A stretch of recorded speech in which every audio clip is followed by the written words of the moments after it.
السلام علیکم ورحمۃ اللہ وبرکاتہ۔ آپ سب سننے اور دیکھنے والوں کے لیے اللہ تعالیٰ سے دعا ہے کہ اللہ تعالیٰ آپ سب کو صحت تندرستی دے۔ تو الحمدللہ ہمارا جو سلسلہ چل رہا تھا، سلسلہ صلاۃ و اذکار، اس میں ہم نے نماز کا طریقہ الحمدللہ پورا پڑھ لیا، اور اس کے بعد ہم صبح شام کے اذکار پڑھ رہے ہیں۔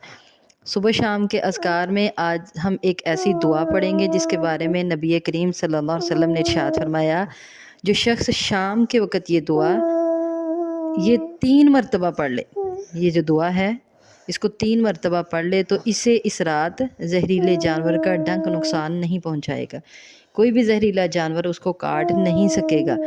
یہ دعا اس قدر فضیلت والی ہے، تو یہ دعا پڑھتے ہیں اور اس کے الفاظ بھی دیکھیے اور اس کا ترجمہ بھی دیکھیے، تو انشاءاللہ سمجھ آ جائے گی کہ کوئی بھی زہریلی چیز جو ہے وہ نقصان نہیں پہنچا سکتی۔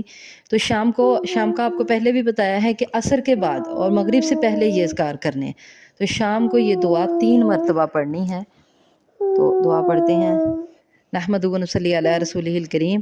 اعوذ، میں پناہ پکڑتی ہوں، بکلمات اللہ، اللہ کے کلمات کی، التامات، اللہ کے کامل کلمات کی، من شر، شر سے، ما خلقہ، جو اس نے پیدا کیا، اس چیز کے شر سے، ما خلقہ، جو اس نے پیدا کی۔